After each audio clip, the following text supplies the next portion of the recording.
Good evening, everyone. This evening, I will be speaking on a democratic republic and a Republican democracy. I've been having this discussion for the past couple of weeks on and off of social media. And I think a lot of times people are confused because of what they may have read, what they may have saw, what they may have experienced. And I think it's important to provide context and clarity anytime we're talking about government and what we truly live in today.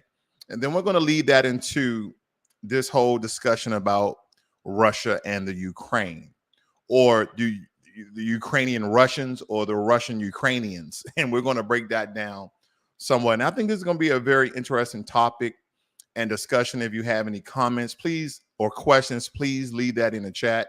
If I don't know something, I won't speak on it essentially, and I will provide references for people can go and look this up themselves. Now, first and foremost, we're going to do a small teaching lesson so we can understand what a democracy is and what a republic is. Now, some of the definitions on the internet is very, very confusing, so bear with me. Good evening, Brent C. Nice to see you, brother. Let's break this down, family. So democracy, because president after president, government officials, Congress, everyone speaks about that America is a democracy. It says a democracy, a system of government by the whole population or all the eligible members of a state, typically through elected representatives like your congressman. Also, a state governed by a democracy. Okay. Second, what's a republic? A state in which supreme power is held by the people and their elected representatives, and which has an elected or nominated president rather than a monarch. Also, it states a group with a certain equality between its members. Why is this important to us as Americans? It's important because essentially we don't know what state we actually live in. We don't know what type of nation or country or corporation that we live in. So essentially, people will tell you that we live in a democratic republic. Now, most likely you'll hear the word democracy or democratic, democracy or democratic. Then some people say, well, according to the Constitution, we live in a republic. And then those who've done some study of history, international affairs, foreign affairs, etc., they would tell you we live in a democratic republic. And I know this can be quite confusing. So with that being said, we have to go over to the Constitution, and instead of using illegitimate sources like Wikipedia, I'm going to use the Senate.gov so we can understand what truly our country is. Now, first, this is kind of my one-offs. I love to give just a little bit of information, just kind of spicing up the session here as we're live. We're going to go to Article 1, Section 6 of the United States Constitution, so you guys can understand how the representatives that we select and elect and put into office, how they can get away with murder, essentially scot-free. Now, this is Section 6. The senators and representatives shall receive a compensation for their service to be asserted by law and paid out of the Treasury of the United States. They shall in all cases except treason, a felony, a breach of peace, be privileged from arrest during their attendance at the session of their respective houses and in going to and returning from the same, and for any speech or debate in either house, they shall not be questioned in any other place. So basically, they're saying in the line of duty, in the line of their work, they can't be arrested unless they commit a felony. I'm going to stretch this and say they can do any sort of misdemeanor as long as they hold an office. Whether they're going to or from work, they can do a misdemeanor. They're not getting a speeding ticket. When they have those not diplomatic plates, but those congressman plates, they're not getting pulled over. Okay, they can commit any misdemeanor they want. And essentially, they can get off scot-free. That's the way I read that. That's with my bias and perspective. Okay, so take that with a grain of salt. So let's move on. Okay. Let me scroll down to the meat and potatoes here. I'm going to kill the nanny on what this country truly is. And I know I will get pushback, which I love, and that's okay. All right. This is Article 4, Section 4. This is Article 4, Section 4 of the Constitution. The United States shall guarantee to every state in the Union a republic form of government. Let's pause. A democratic republic. A republic, democracy. Did the Constitution say that? So already we need to understand that the quote unquote forefathers of this country is no longer in charge, or essentially their words are just, they're null and void, because every time I talk to anyone on any sort of governmental level, they say we live in a democracy, or they tell us that we live in a democratic republic. Then I say, well, why are we not referencing the Constitution? Why are we not stating that the United States shall guarantee to every state in the Union a republic form of government and shall protect each of them against evasion and on application of the legislation or of the executive against domestic violence? This is the form of government that we have.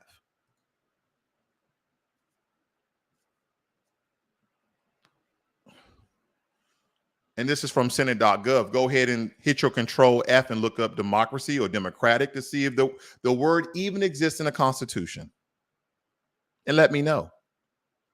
Good evening, Sean, and good evening, D'Angelo Hill. Thank you, brothers, for joining me this evening. Hopefully we get some sisters in here as well. Don't want to have a meat fest. That's a joke. Is this a joke? Stay with me. So now let's get into essentially what a democratic republic is. Okay. And I'm going to take the definition from a governmental site, of course.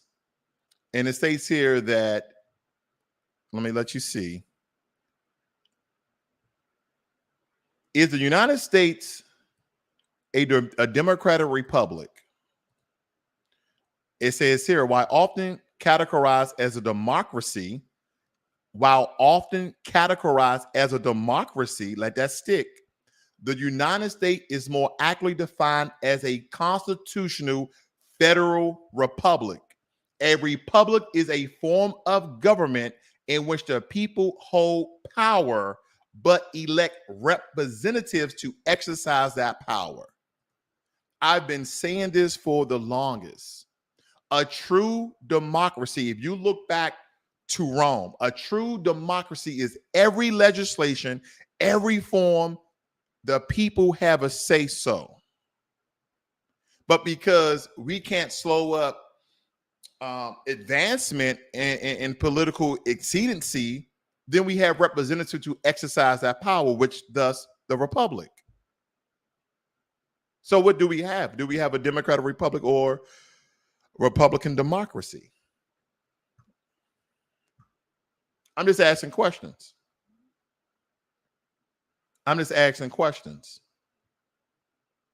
Because I know a lot of us would like to know this. And I think that in order for us to understand the country that we live in, and everybody is spewing the same rhetoric about we live in a democracy, it's a big fat lie. Now, we're going to go over and we're going to define what a Republican democracy is. I keep seeing Democratic Republic everywhere I go, family.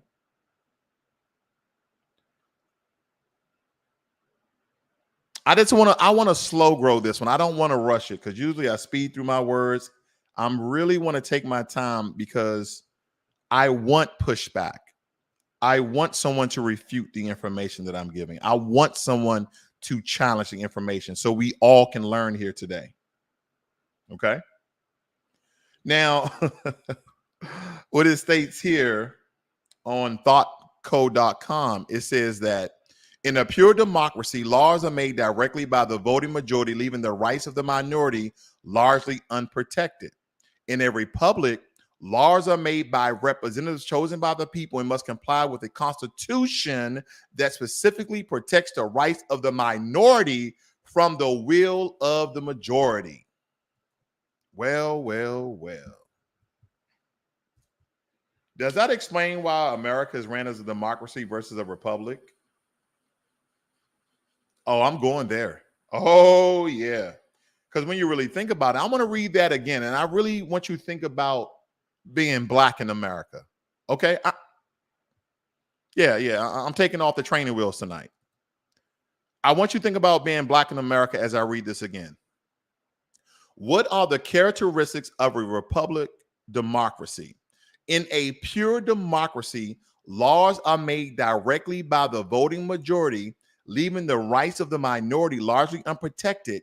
In a republic, laws are made by representatives chosen by the people and must comply with a constitution that specifically protects the rights of the minority from the will of the majority.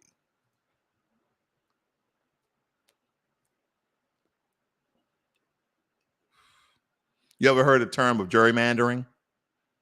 Red zone rezoning? I just let that stay with you, family. So the question is the United States a democracy, a republic, a democratic republic, or a Republican democracy? That's the question tonight. And we're going to lead this all into Ukraine just for fun. While often categorized as democracy, the United States is more accurately defined as a constitutional federal republic. And this is from ar.usembassy.gov, United States government, U.S. Embassy in Argentina. This is what they are defining it as. It is a constitutional federal republic. And what does this mean? Constitutionally refers to the fact that the government in the United States is based on a constitution, which is the supreme law of the United States.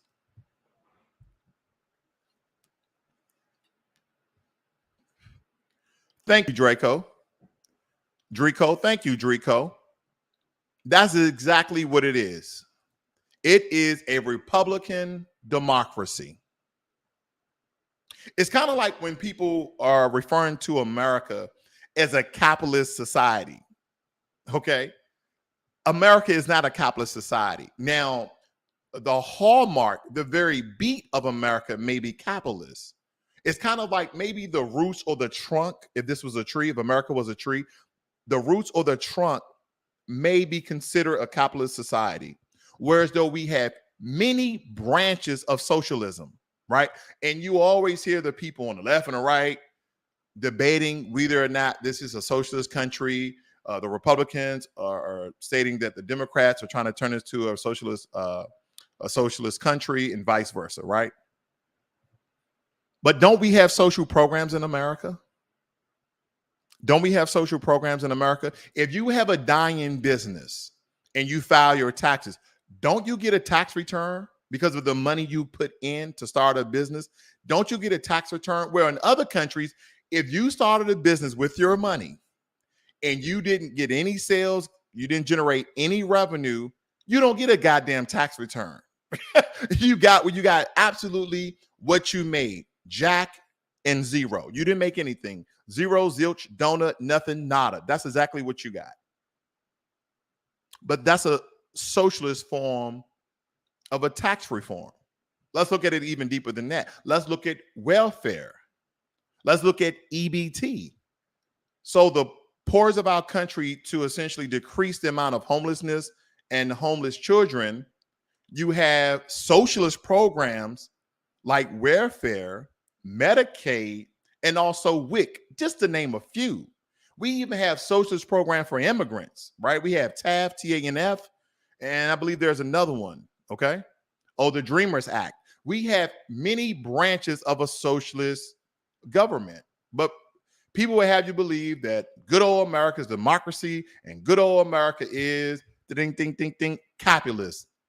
No. Just like Rome, America would not survive. America would have failed as quickly as Rome did. Now, some people believe that Rome fell because of their military prowess stretching out their supply lines the same way the Germans, or essentially the Nazis, fell from the third rank, stretching out their supply lines further than from their home base. Then some people believe that Rome fell because the economic structure fell. I mean, there's many reasons why Rome fell, but nonetheless, in order for America to work as good as it is working, it can't be hard, full stop, a capitalist society.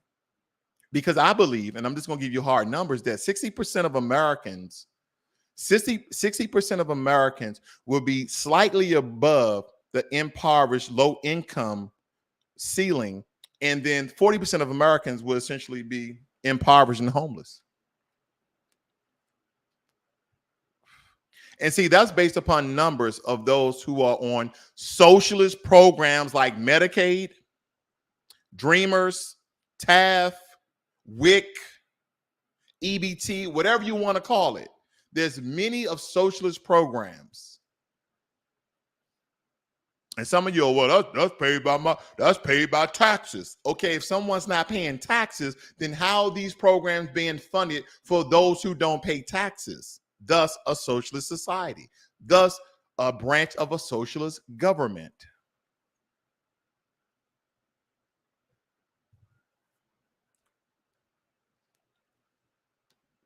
Now, the question I have for you guys here this evening is concerning yourself with the situation between the Ukrainian and the Russians. Should that concern Black America? Should you be worried about that? I mean, other than a nuclear war, a nuclear fallout, which I really doesn't think that will happen. I'm not trying to incite fear here, but you know, Vladimir Putin did say, hey, the West should not get involved in our affairs. Just to let you know, if World War III would occur, Russia wouldn't win, but nobody would win, because we have, and I'm taking this out of quotations here, one of the largest nuclear stockpiles in the world.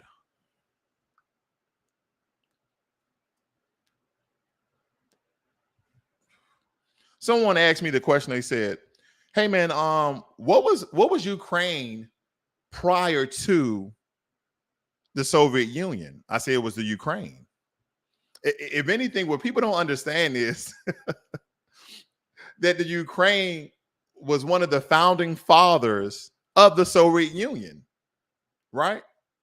And then you have to ask yourself this: why didn't the Ukraine, like other countries like Lithuania, join NATO, the North Atlantic Treaty Organizations? Because if they would have joined NATO, Russia would not be attacking Ukraine, because they would have 30 countries on that ass. They would have 30 countries protecting Ukraine, including the UK and the United States of America. See, NATO was actually formed in 1949. But to give you some reference and context, we're going to break down how this whole thing essentially occurred, and how Ukraine was one of the founding fathers. Now, I'm not going to bore you here. I just highlighted a couple of things for you guys to see here. The first All-Ukrainian Congress of Soviets in December 1917 had formed a Soviet government for Ukraine. The second, in March 1918, had declared Soviet Ukraine independent. And the third, in March 1919, had adopted Soviet Ukraine's first constitution. These moves, however, was essentially a tactical response to the responsible challenge of rising Ukraine nationalism. With the consolidation of that particular country rule, Soviet Ukraine progressively ceded to Russia its rights in such areas as foreign relation and foreign trade. On December 30th, 1922, the Union of Soviet Socialist Republics, the USSR, a federation of Russia, Ukraine, Belarus, and the Transcaucasian Soviet Federal Socialist Republic, was proclaimed. I know it's a mouthful, but you see, Ukraine was one of the founding fathers of the Soviet Union. Then it ceded essentially its power to Russia, and they had this, like we had the United States of America, they had the Soviet states of Russia. And some people still believe that today, that Russia essentially has control and power over Belarus. I don't know that to be certain. I'm just stating some things and rhetoric that I've heard, okay, according to Reuters. But nonetheless, when we look at the situation for Black America, why are we concerned with this? This is about white supremacy. See, my thing is, when people didn't understand, I talked about this, and I spoke to my wife about this. I said, why isn't no one talking about China? Why isn't no one talking about North Korea? Because China said, we will still support Russia. Russia is still one of our friends.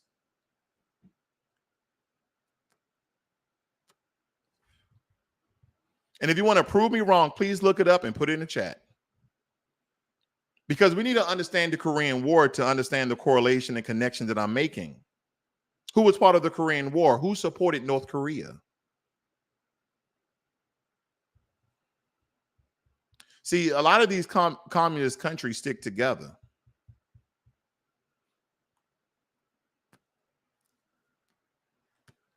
But no one's talking about it. See, a lot of us are concerned ourselves with the situations because we saw nationally on TV how the Ukrainians were discriminating against the African immigrants trying to essentially leave the country on buses and trains. And I had this conversation. I had to make context. So I was like, take, for instance, foundational Black Americans. We had a state, right, within Africa, right? We had our own state. And let's say war broke out in all the neighboring African countries, and we were trying to leave to an island, or we were trying to just leave the hell out of there. And we saw, we had people fleeing, coming into our country to leave on our buses and trains. I'm just making correlation here. Some of you, this might not make sense, but it makes sense to me. And and my question to myself is, would I allow other people who are non-citizens to get on the bus, to get on the train prior to the citizens of that country? Ask yourself that question. So let's just take, for instance, foundational Black Americans is modern day Ghana. And you had Nigeria, you had Senegal, you had Mali, you have all those neighboring countries flocking into foundational Black Americans' country to get on our planes, trains, and automobiles to leave the country because Africa is an all-out war. Would you allow immigrants to utilize the infrastructure to leave the country, or would you allow your citizens to leave the country first? Now, granted, I understand there may be immigrants who became citizens. That's a different variable. That's something that we must look at. And this is why, and this is a one-off, this is why it's important for all of you guys to get your damn passport. Now, a lot of people like to say it's racism, discrimination, racial bias. I really don't know. I'm just asking a question here, and I'm stating some things to kind of have you to think outside the box. Because I'm gonna let you know right now, if I'm one of the guards, I'm one of the military personnels, and we have 30 buses, and I'm gonna tell all the guards, all the soldiers on those military buses, we must make our citizens first.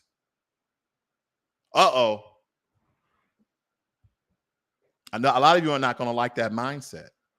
Hold up your passports. Ukrainian, or foundational Black American, FBA, Black American, Black. Okay, you guys get on the bus. Where you from? Nigeria. You sit on there on the right-hand side. Or where you from? Mali. You guys sit on there on the left-hand side. I'm going to allow all my citizens refuge so they can leave prior to anyone else.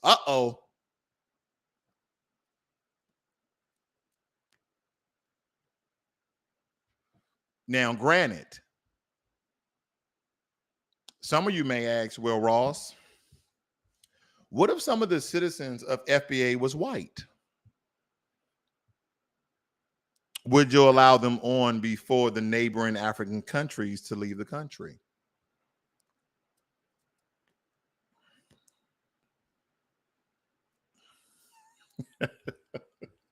I'm gonna read some of your notes. Brent C says, absolutely not, but my ammo prices for my AKs about to go up. He also states in China wants Taiwan for technology as Russia wants Ukraine for the military weapon capabilities, including parts for nuclear power. But it really doesn't matter what what Russia wants Ukraine for. Either they trying to have a larger foothold in the European nations, European landmass there, or they want it for military strategic power, or the Chinese wants Taiwan for the mini electronics that they export every year. Family, we are so damn distracted from what we should be focused on here in America. It's kind of like what Muhammad Ali said when they drafted him to go to war. He like, ain't no damn Viet Cong ever do nothing to me. My fight is right here with the white supremacists in America. Family, that's our fight. Reparations first and everything else. Our fight is to replace this system of impartiality to Black Americans and replace it with a system of justice. We're worried about everything else. We have gender divide between the Black women and Black men, which was started off as a feminist movement. I mean, prior to the 1960s, I won't go there. That's a whole different topic, family. But it racks my mind that we are so inundated, right? We're so succumbed by what's going on in the white supremacy countries of the world and not the white supremacy state that we currently live in, and what we have to do to push Black empowerment to the front.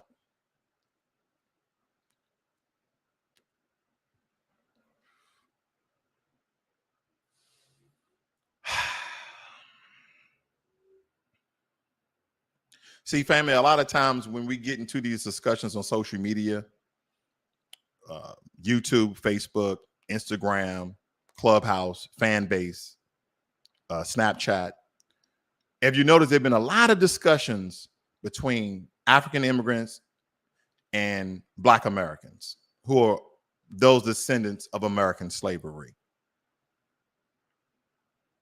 And yeah, the conversations are very divisive. But all the while, even though we have to call coons out, we have to call these puppets of the white supremacy system out, we have to stay focused on reparations. We have to stay focused on Black empowerment. We have to stay focused on justice. Have you noticed that there's this new wave that city and state governments are no longer giving Black people the bag when one of their race soldiers killed one of our kids, men or women? Have you noticed that? There's been plenty of cases coming out here where they are blocking so-called quote unquote restitution reparations to the families who have lost a loved one or themselves have been hurt by a race soldier. They're no longer giving up the bag. Shout out to Benjamin Crump. You know why? We've allowed them to kill us, to beat us, to falsely imprison us as long as they give us money in the end. Whereas though we should have been refusing the money in some cases and asking and fighting for justice, for those race soldiers to be punished. Because when they go and get that bag, family, when they cut them that check, whether it be $500,000 to $5 million, what are they signing behind closed doors? They're signing a NDA, a non-disclosure agreement, meaning once you sign this and you get your check, no longer speak about this publicly to no news agencies, no journals, no studies, no research. You can't say anything what the public don't already know.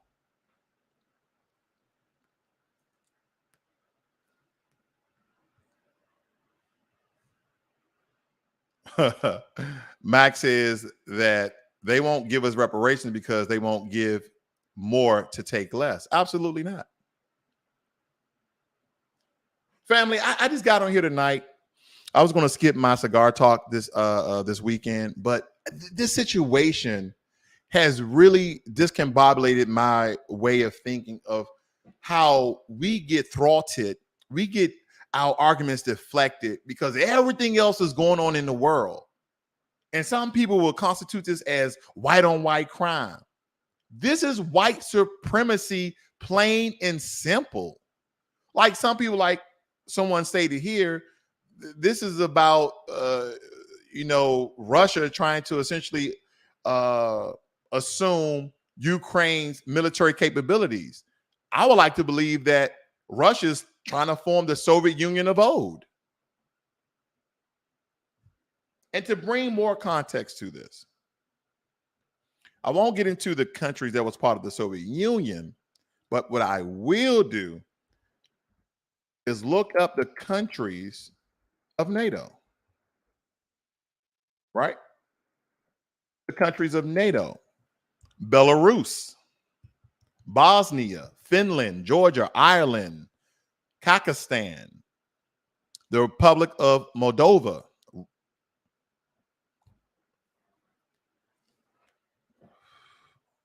Bear with me, family. I think that's the wrong list. I want to make sure I get this right. This is very important. All right, here we go, family. Here we go. Let's look at this together. Canada, Croatia, France, Germany, Greece, Hungary, Czech Republic, Denmark, Estonia, Albania, Belgium, Bulgaria, Iceland, Luxembourg, Montenegro, Netherlands, Italy, Latvia, Lithuania, North Macedonia, Norway, Poland, Slovakia, United Kingdom, Portugal, Romania, United States, Slovenia, and Spain. Who else do we have down here? Should be the UK, Spain, and Turkey, but the UK is in there as well. Oh, there he is, United Kingdom. And this, of course, started in 1949. This is very, very important. I've been on Clubhouse for the past couple of days, just trying to get the feel of the people, because there's a lot of people on Clubhouse talking about this particular issue. And we're discussing this issue for what? I mean, other than nuclear fallout, I really don't care. Right? If they start shooting nukes, if you don't have a hole in the mountain or sort of doomsday bunker with 10 years of canned food and MREs, meals ready to eat, then we're all doomed. Because when you think about a nuclear blast, right? If my memory serves me, correct me, and please correct me in the chat, that you first have the blast, then you have the thermal radiation, right? That heat that essentially just melt the skin off your whole entire body. And then last but not least, you have electromagnetic radiation, the ionizing radiation, which also emits an EMP, right? Electromagnetic pulse. That essentially, if your devices are not EMP proof, right, like some of the military equipment, then it would cease to work. Like computer, laptops, phones, everything would cease to exist unless it has some sort of EMP protection. Right? That's the only thing that I really think that we should be concerned about. And also in that case, what are we going to do if they start shooting nuclear bombs? What are we going to do? What are you going to do if they start a nuclear holocaust? What are you going to do if they start World War III with nuclear bombs? In missiles? What are you going to do? I mean, today we talked about the America's triad nuclear defense system, because we can shoot nukes from submarines, land, and from aircraft carriers. Excuse me, not aircraft carriers, but our airplanes in the sky. We can shoot nuclear weapons from anywhere. And granted, some people are not, and some people say, well, how long can a nuclear missile actually travel? Well, let's put this into context, right? And again, this is all from memory.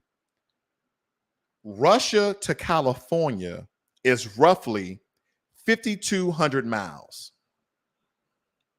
Now, supposedly, a nuclear missile recordedly cannot travel over 8,700 kilometers.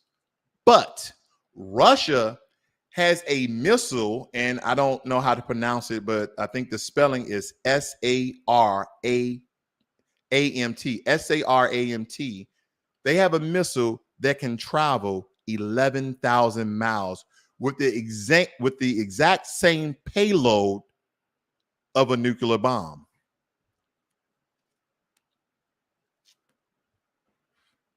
Because some people would like to believe that Russia can't reach America with its missiles.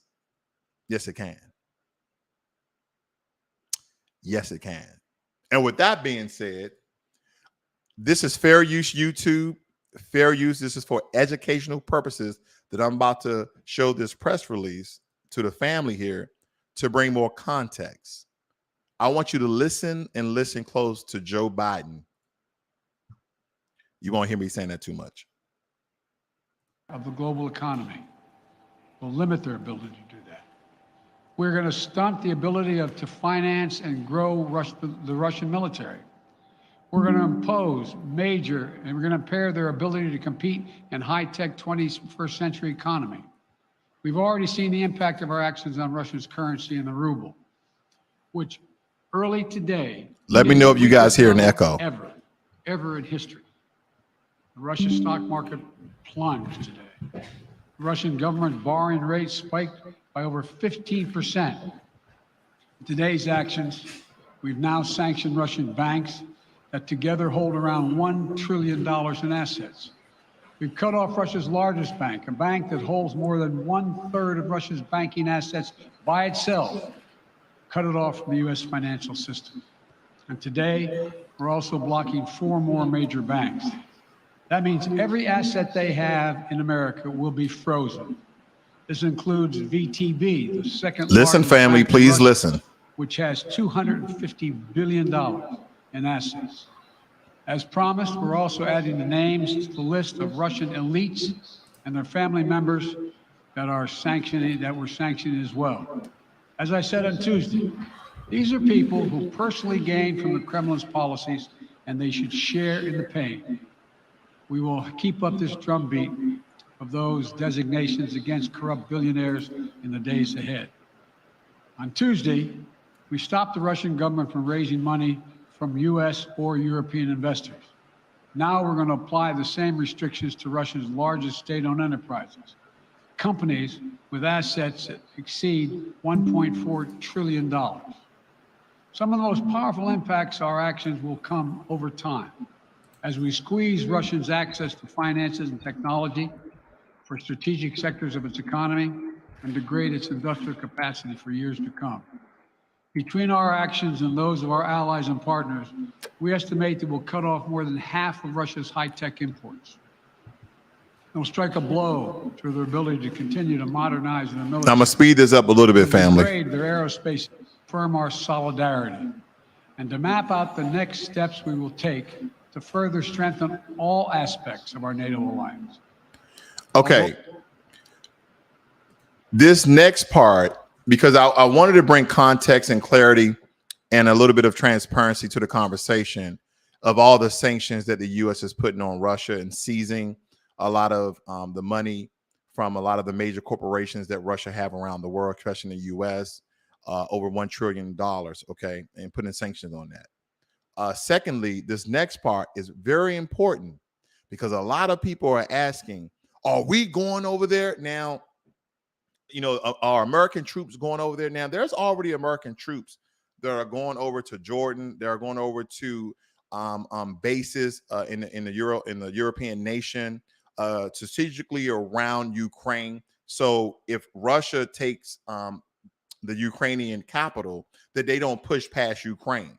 And key word he's about to basically state, he's not going to say it. It's kind of a lot of things. I hear what he's saying. What is he not saying? Basically, what he's saying, we're not getting involved. The only thing we're going to do is sanction. Well, we provided over $650 million in defensive assistance to Ukraine just this year. It's last year. Let me say it again. Our forces are not and will not be engaged in the conflict with Russia in Ukraine. Our forces are not going to Europe to fight in Ukraine, but to defend our NATO allies and reassure those allies in the East. Boom. There it is. There it is, family. He said, our forces are not going to Ukraine to fight Russian forces. Our forces are going to the European nations in NATO to assist NATO, not Ukraine. Now, he said, yeah, we gave Ukraine $650 million. Hey, do what you do. It's like, I'm going to let him speak a little bit more. I'm going to back that up for you guys who didn't hear it. Very important, family, very important. Particularly in the East. Tomorrow, NATO will convene a summit. We'll be there to bring together the leaders of 30 allied nations and close partners to affirm our solidarity and to map out the next steps we will take to further strengthen all aspects of our NATO alliance. Although we provided over $650 million in defensive assistance to Ukraine just this year, it's last year, let me say it again. Our forces are not and will not be engaged in the conflict with Russia in Ukraine. Our forces are not going to Europe to fight in Ukraine, but to defend our NATO allies and reassure those allies in the East.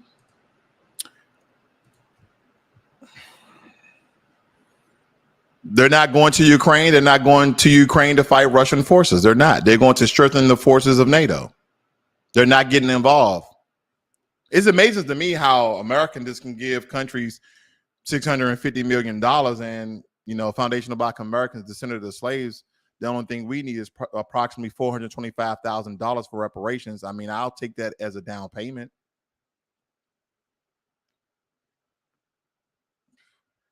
See, you can cut the check and then give me my 40 acres and whatever car I want.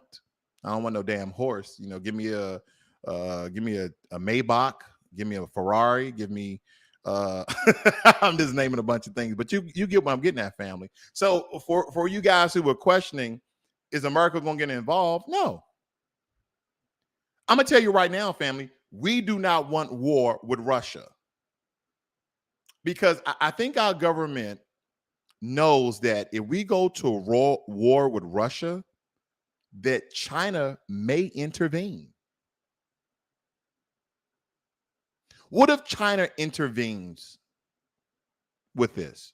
Because China is not on the list of NATO. What if Russia, Vladimir Putin calls up the president of China and say, hey, man, we need 100,000 troops so we can take over Ukraine.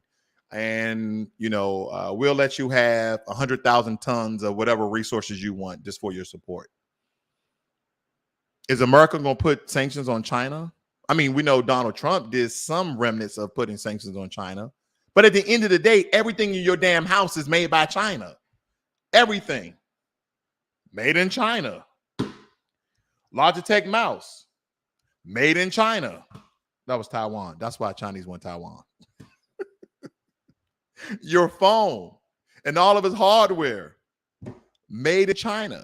Maybe Google or Samsung and Apple just put in their own chip, but essentially everything you have, that light, that wall, made in China. We don't want to go to war with Russia, and we don't want to go to war with China.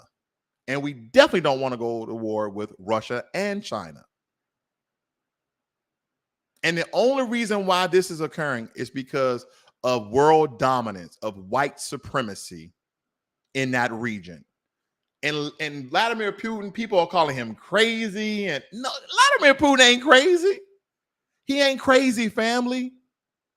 He knows that Ukraine is not part of NATO and they don't have no military support from NATO. The best thing that the Ukrainians can do is ask for support and assistance from the United Nations. That's the best thing they can do.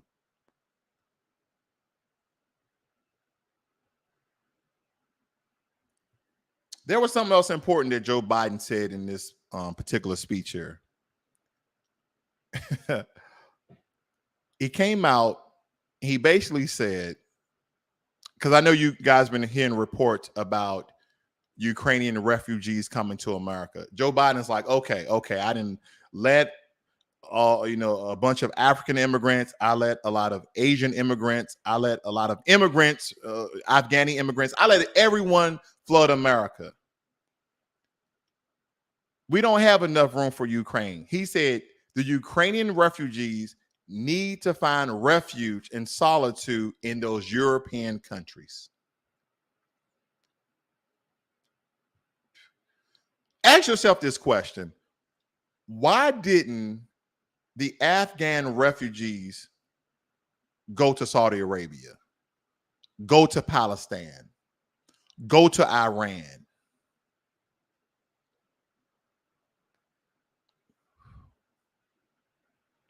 Why didn't they go there? Ladies and gentlemen, here this evening, I just asked a bunch of questions and I put out a lot of statements because I don't want to allude to anything. Of course, I have my own biases. I have my own perspective. But I just want you to kind of look at this thing the way that I'm looking at it. Maybe you have, maybe you haven't. But this is something that we really should not be concerning ourselves with. I'm saying all sorts of Black Americans getting on social media and speaking about this particular issue. Family, it's not going to help us. I get it. You saw people that look like you in Ukraine. Do you think there were any foundational Black Americans in Ukraine? You might have your onesies and twosies, right? Yeah.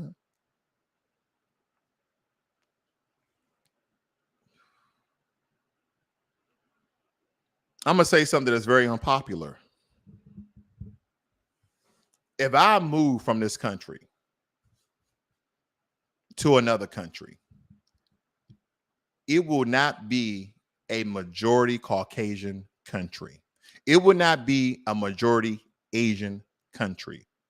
If I were to go anywhere except for these United States of white supremacy, I will go to the Caribbean and I will go to the continent of Africa where people look like me. I'm not going to being a minority and being under the system of white supremacy to going to another country, being the minority under the system of white supremacy. If I'm going to stay under the system of white supremacy, which is worldwide, I at least want to be people who look like you and I. I at least want to be with them, goddammit. I'm not going to Portugal. I'm not going to Italy. I'm not going to France. I'm not going to England. I'm not going to China. I'm not going to Korea. I'm not going to Japan. I'm not going to live in any other country except these United States of white supremacy. If I leave here, which I have no plan to as of yet, I will be going to countries and islands that the majority of the people look like you and I. And if you're of a different shade, then people who look like me.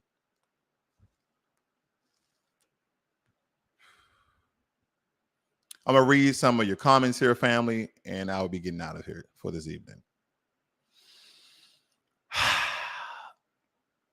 Brent C says, Ukraine has neo-Nazis in certain parts. They don't want that in NATO. Okay. Max says Joe Biden hates us. He won't help us. He talked crap about integration back in the day. Brent C says 40% of all chips are made in Taiwan. Indeed, it is. You're correct, sir. Brent C says they didn't want them as well. Focus says, what's good? Glad you're speaking on this. Well, I'm glad you're listening. And then Max says the only country he would be going to is Cuba, is the only place I'll go. Well, Cuba does have Afro-Latina, so I totally understand. Okay. I will not be going to any Afro-Latina country. I've been to Brazil. I will visit. Okay. My wife, she wants to visit Japan. We'll visit Japan. We will visit Japan, but there will be no moving to Japan. You guys have a great and wonderful evening. And hopefully I spark conversation and understanding of where I believe our mindset should be. It should be on Black empowerment. It should be on reparations. It should be on justice right here in this country and not worrying about no one else. Because that's the problem. We worry about everyone else except for those who live on the left and right of you, except for those people who look just like you and I. We're worried about everybody else. And that's our problem. You guys have a great night.